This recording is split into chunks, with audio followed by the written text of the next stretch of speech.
Shalom Bapak Ibu Saudara yang dikasihi Tuhan. Salam sejahtera buat kita semua. Bagaimana kabarnya?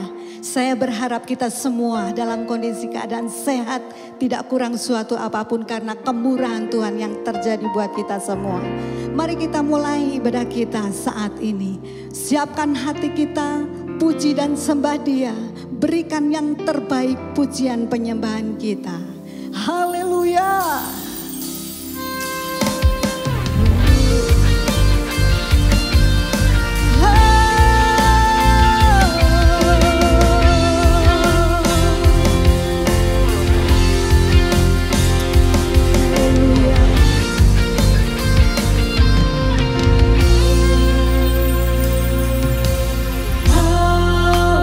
Semesta melukiskan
bersyukur Tuhan saat ini.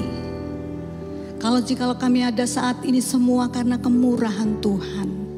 Semua karena anugerah yang Tuhan curahkan, Tuhan nyatakan dalam kehidupan kami sampai saat ini. Oleh sebab itu kami mau mengucap syukur. Kami mau terus memuji dan menyembah Engkau. Kami mau terus meninggikan Engkau Tuhan. Oleh sebab itu pimpin sertai kami Tuhan. Di sepanjang ibadah kami pagi ini. Kami tahu Engkau bertahta di atas puji-pujian kami. Sebab kami ingin menyukakan hati-Mu Tuhan. Terima kasih Tuhan, terima kasih. Pimpin dari awal sampai akhir ibadah kami ini Tuhan Yesus. Kami serahkan dalam tangan kasih kuasa-Mu. Hanya di dalam nama Tuhan Yesus Kristus kami berdoa dan kami mengucap syukur. Kami siap memuji dan besarkan nama-Mu. Mari kita semua yang bersepakat kita sama-sama katakan amin. Ayo kita akan terus memuji dan menyembah Tuhan. Di saat-saat seperti ini kita perlu firman Tuhan untuk menguasai kehidupan kita. Ayo kita terbang bersama dengan Tuhan. Haleluya.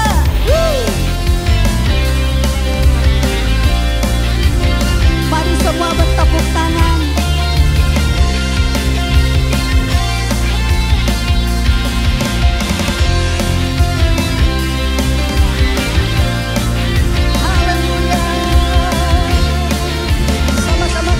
Firman-Mu Tuhan, firman-Mu Tuhan, kita bagi kakiku.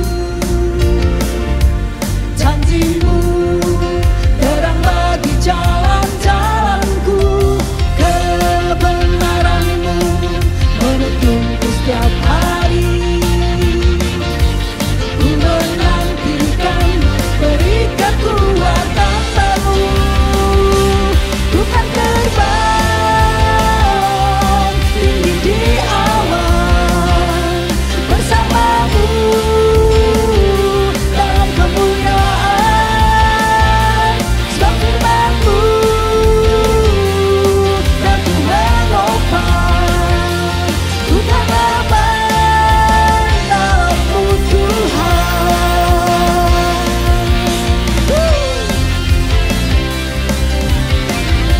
Haleluya.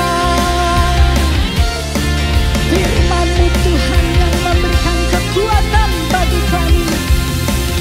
Firman-Mu Tuhan kita bagi kakiku. Janji-Mu terang bagi jalan-jalanku. Kebenaran-Mu menuntunku setiap hari. Ku menantikan-Mu beri kekuatan baru. Bukan terbang tinggi di awan bersama-Mu dalam kemuliaan. Sebab firman-Mu dan Ku menopang. Ku tak aman dalam-Mu Tuhan. Sama-sama. Jalan-Mu di atas jalan-jalanku. Rancangan-Mu melebihi rancanganku. Sungguh telah membebaskan-Mu. Berjalan lebih tinggi, berjalan bersama-Mu. Bukan terbang. Mari sama-sama tinggi di awan berterbang di dalam Tuhan. bersama-Mu dalam kemuliaan. Sebab firman-Mu dan Ku menopang. Bukan aman dalam-Mu. Lebih lagi kita terbang bersama Tuhan. Bukan terbang tinggi di awan bersama-Mu dalam kemuliaan.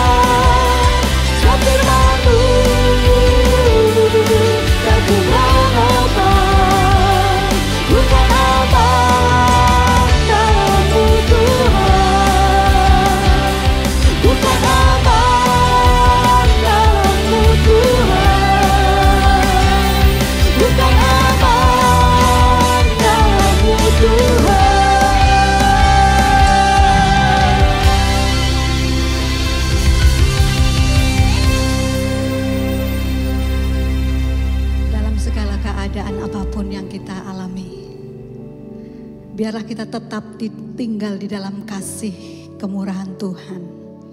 Biarlah kita tetap percaya Tuhan pasti akan mengenapi firman-Nya. Kita persiapkan hati kita, sebentar kita akan mendengarkan firman Tuhan. Haleluya. Kita angkat pujian ini bersama-sama dengan kesungguhan hati penuh iman di dalam Tuhan Yesus.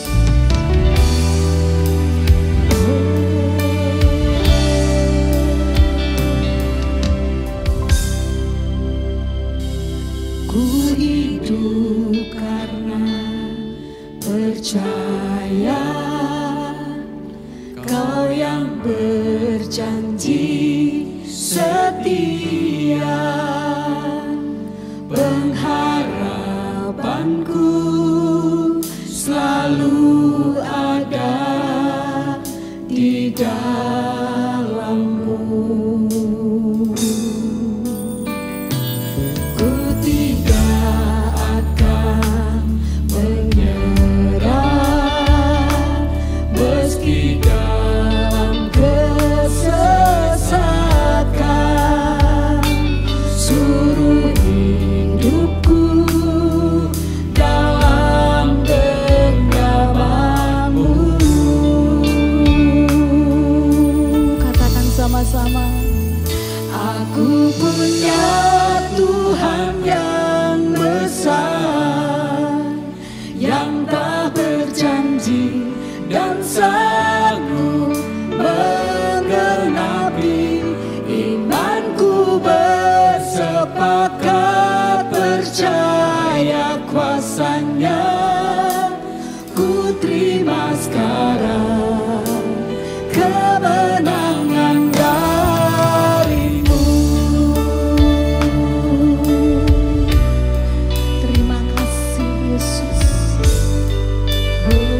Sungguh kami bangga memiliki Allah seperti Engkau. Allah yang turut bekerja dalam segala sesuatu untuk mendatangkan kebaikan bagi kami. Dan kami percaya Tuhan, di saat kami melewati segala hal, kami percaya Engkau menyertai kami. Engkau memberikan kekuatan kepada kami. Engkau memberikan kemampuan lewat Roh Kudus-Mu yang ada di dalam hidup kami. Terima kasih Tuhan Yesus, terima kasih. Jikalau sebentar Tuhan kami mau mempersiapkan hati kami, hidup kami untuk mendengarkan sebagian dari firman-Mu. Mari Bapa, bentuk kami seturut dengan kehendak-Mu. Berbicaralah melalui hamba-Mu. Kami siap untuk mendengarkan firman-Mu. Terima kasih Tuhan, berkati kami semua tanpa kecuali. Biarlah firman-Mu Tuhan boleh tinggal tetap dalam kehidupan kami. Terima kasih Tuhan Yesus, kami sambut berkat firman-Mu.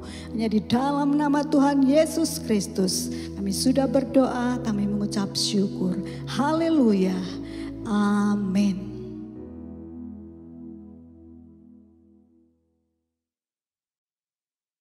Haleluya.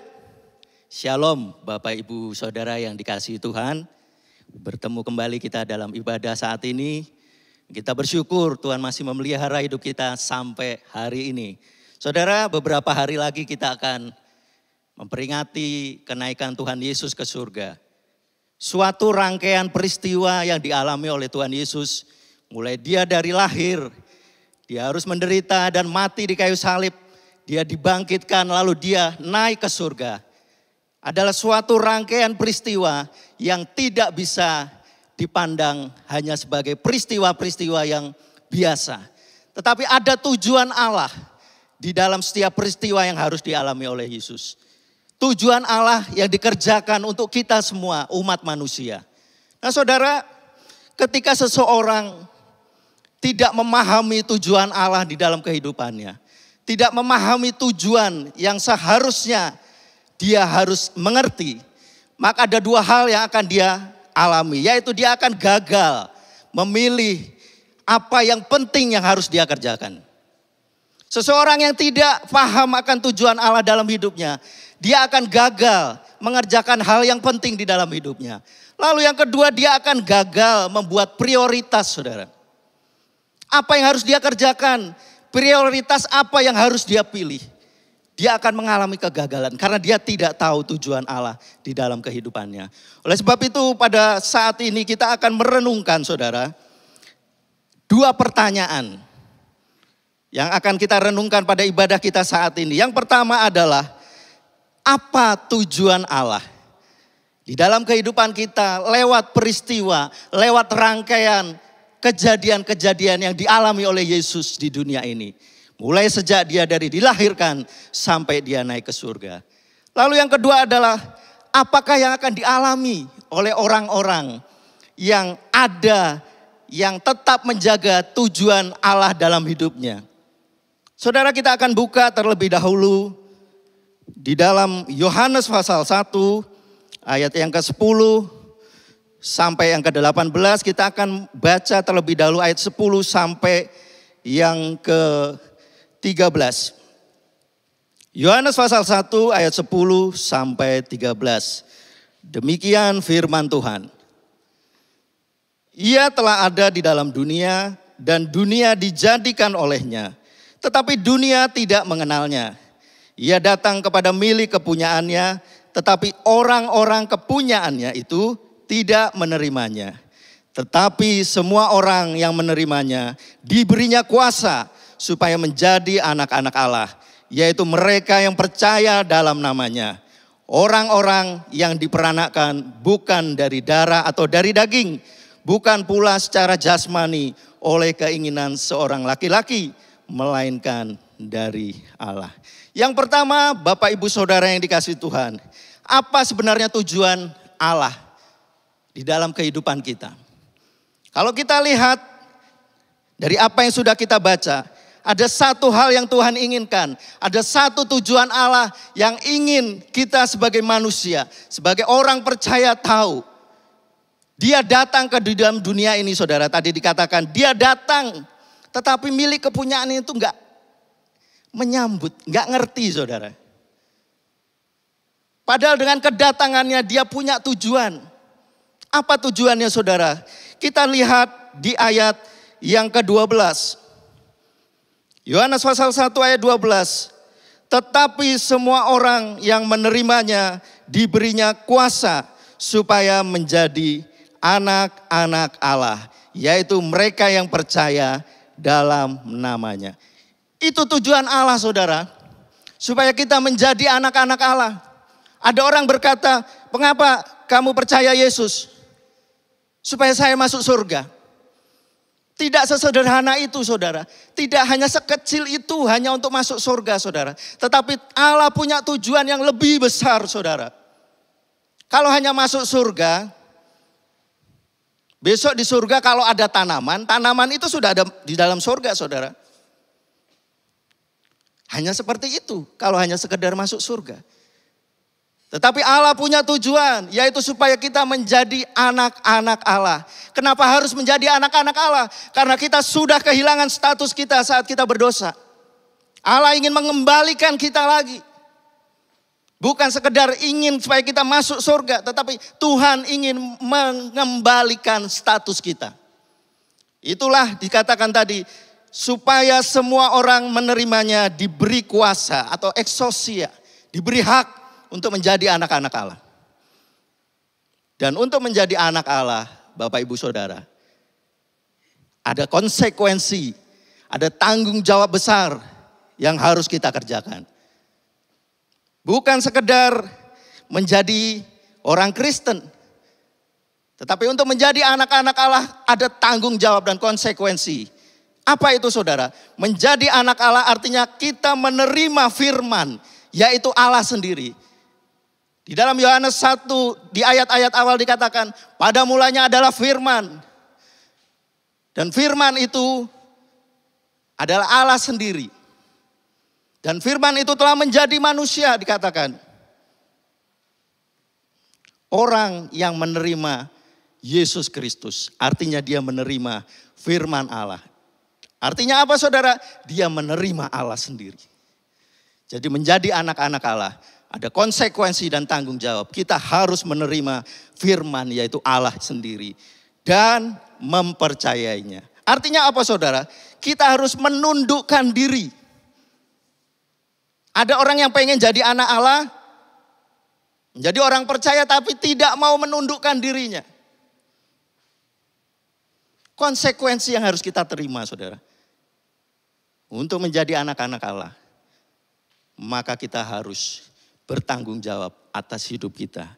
Kita perlu menundukkan diri dan siap untuk dipimpin oleh Roh Kudus. Di dalam Roma pasal 8 ayat 14 dikatakan saudara, semua orang yang dipimpin Roh Allah adalah anak Allah.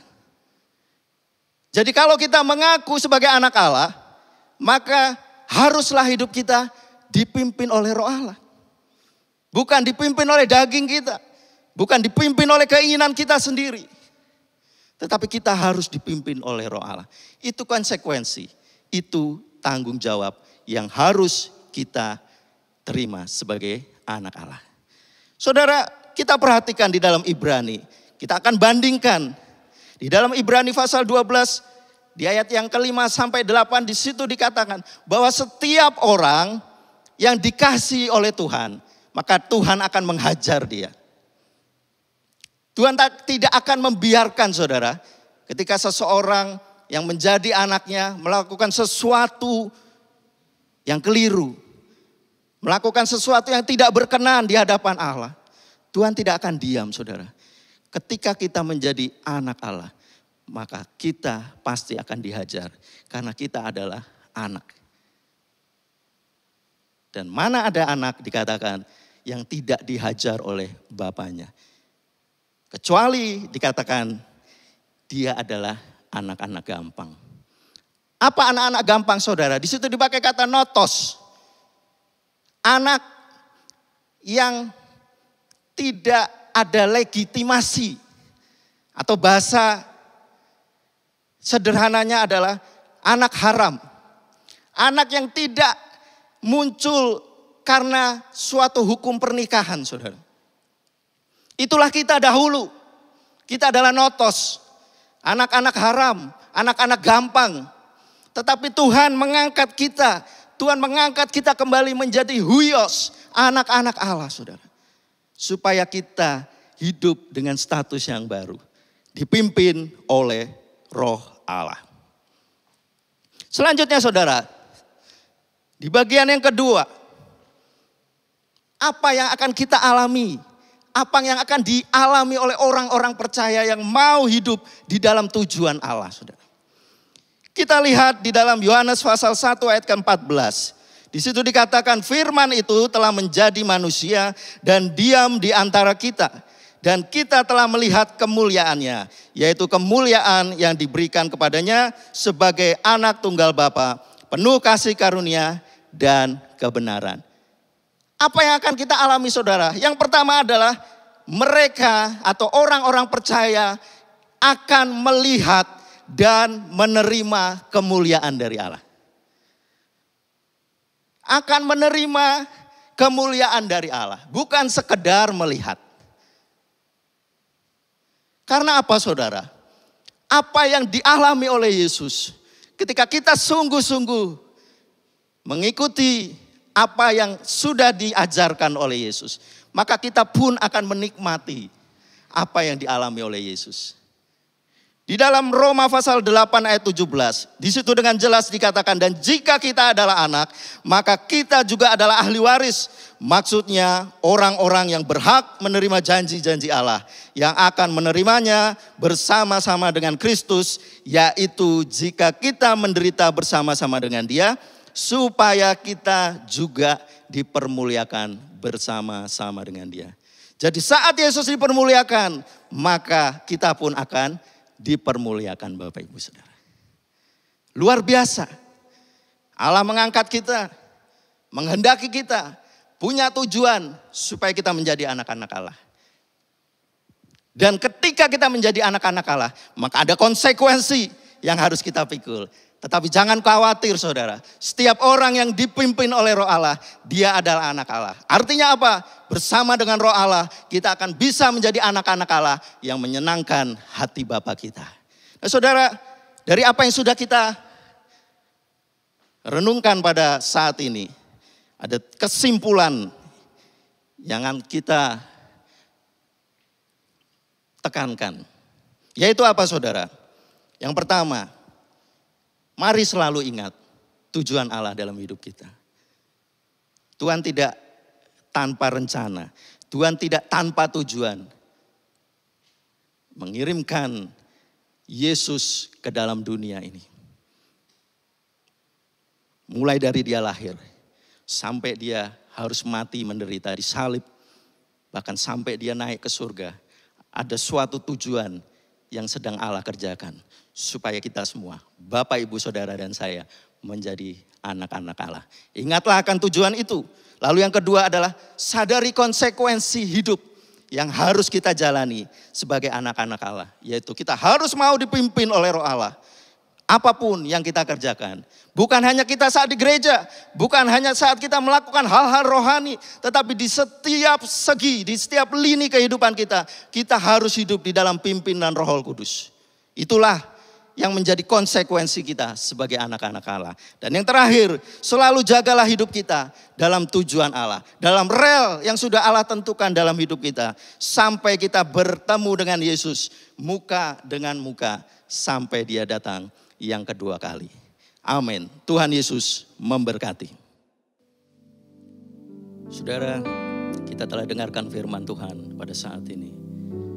Kita sudah tahu apa yang menjadi tujuan Allah atas hidup kita. Biarlah kita mengarahkan pandangan kita mengarahkan mata kita kepada tujuan Allah sebagai anak-anak Allah.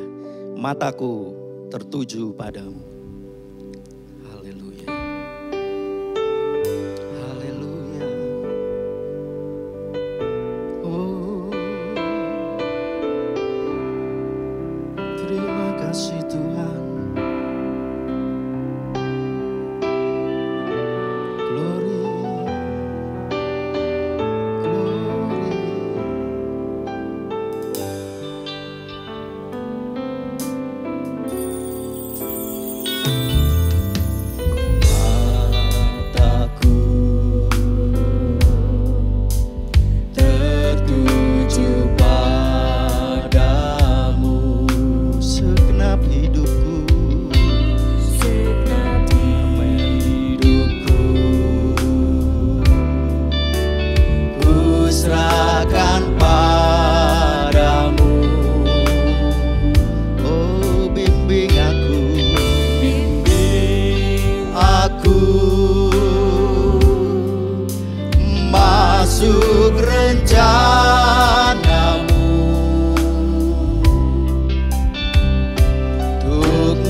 mataku tertuju padamu. Mataku tertuju padamu. Amin Tuhan. Segenap hidupku ku serahkan padamu. Oh, bimbing aku. Bimbing aku masuk rencanamu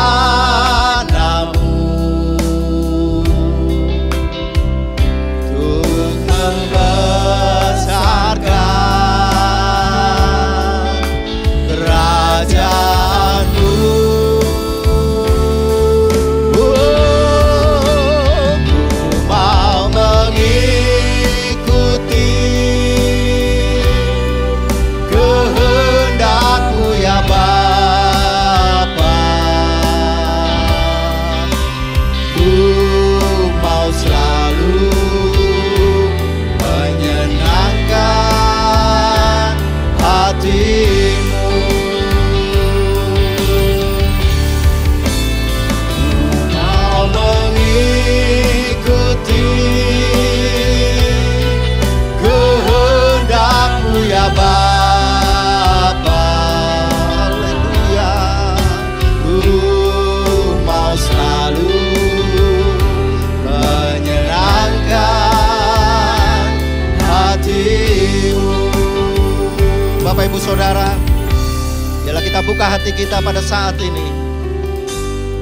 Kita mau sungguh-sungguh sekarang untuk menyadari bahwa kehidupan kita punya tujuan di dalamnya.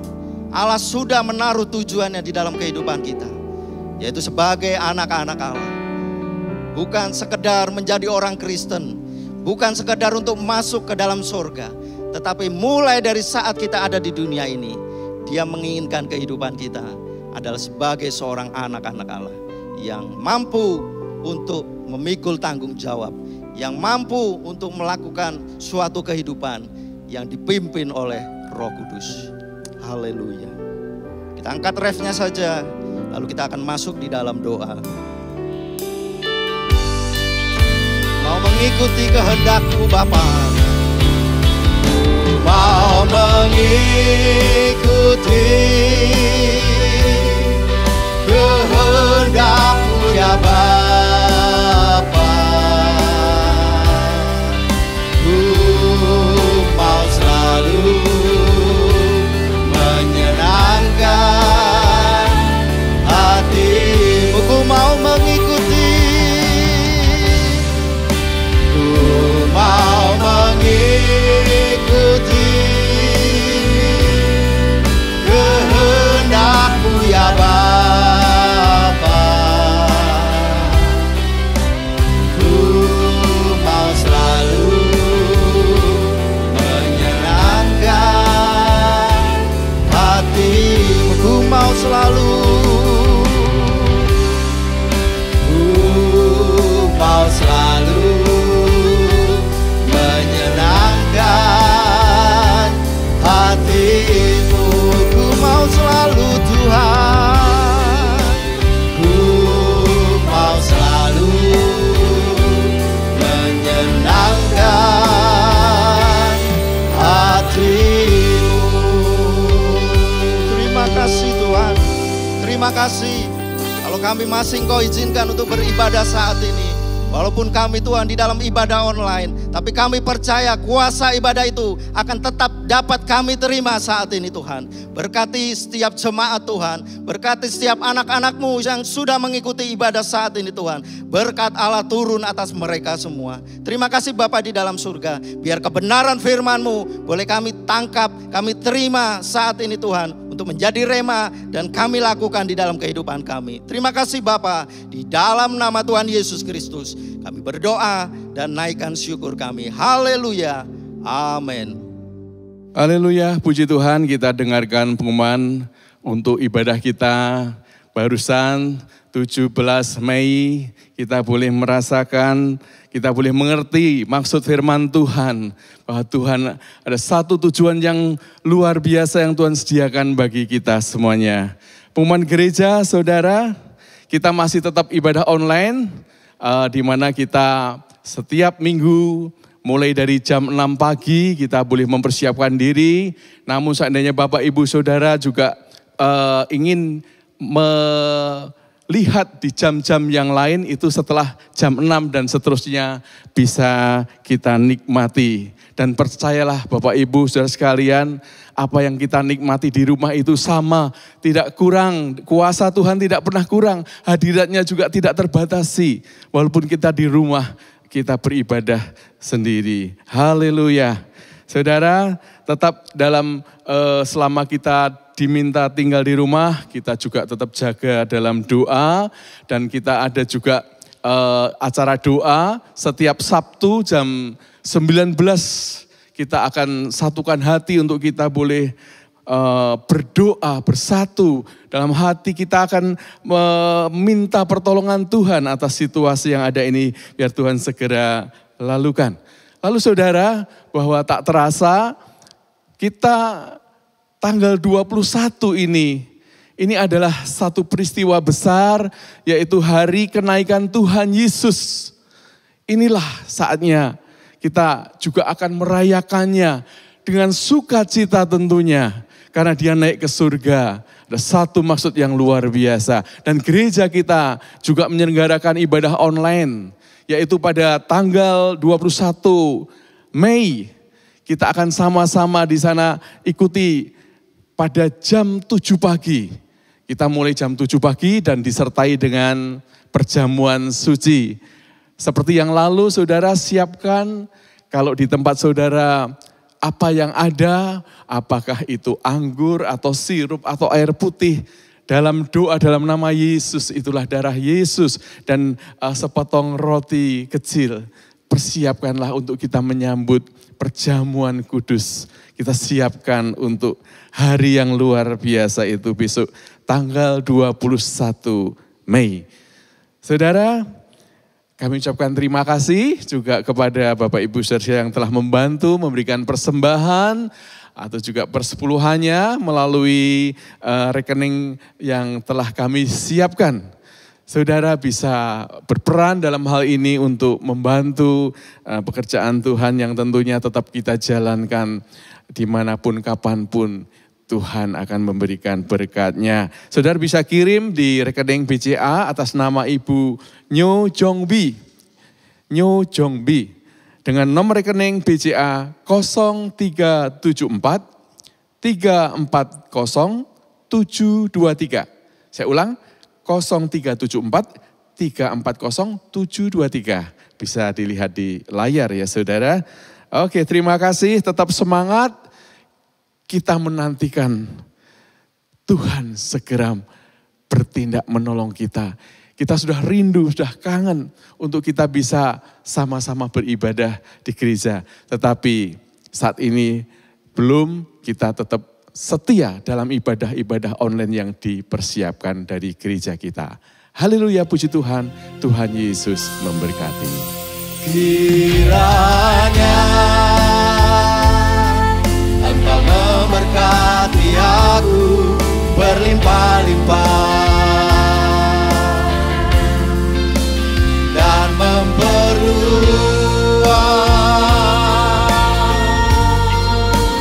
daerahku,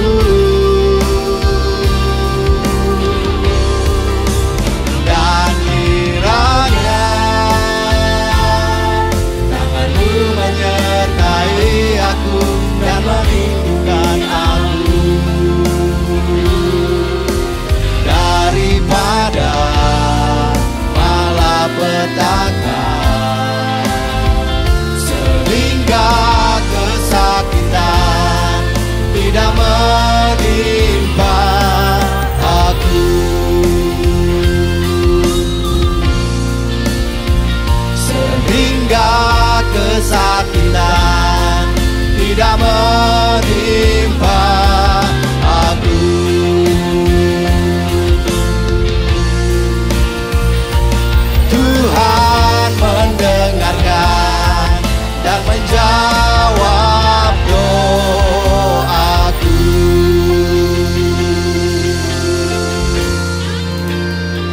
Bapa di dalam surga, di akhir ibadah ini Tuhan, kami mohon kepada Engkau, kiranya Engkau senantiasa menyertai kehidupan kami, menyertai setiap kehidupan jemaat-Mu Tuhan, dimanapun mereka berada, dimanapun mereka saat ini menikmati ibadah Tuhan. Biarlah sepanjang kehidupan mereka di hari-hari yang kami lalui ini, yang penuh dengan masalah, yang penuh dengan perjuangan Tuhan, Engkau kiranya menyertai kehidupan mereka, Engkau memberkati mereka, sehingga mereka tetap kuat di dalam Engkau untuk menjalani kehidupan mereka hari demi hari. Terima kasih Tuhan, kami serahkan Tuhan setiap kami ke dalam tangan-Mu, kiranya Engkau memberkati kami Tuhan, di dalam setiap apapun yang kami kerjakan, apapun yang kami perbuat, Engkau turut serta di dalamnya, sehingga apa yang kami perbuat senantiasa berhasil, dan Engkau yang dipermuliakan. Terima kasih Tuhan, terima kasih. Mari Bapak Ibu Saudara, terimalah berkat dan rahmat dari Allah Bapa, kasih sayang dari Tuhan kita Yesus Kristus, serta persekutuan dan damai sejahtera di dalam kuasa Roh Kudus menyertai kehidupan kita mulai saat ini sampai Tuhan Yesus datang yang kedua kali. Di dalam nama Tuhan Yesus Kristus kami terima berkat dari Engkau. Haleluya. Amin.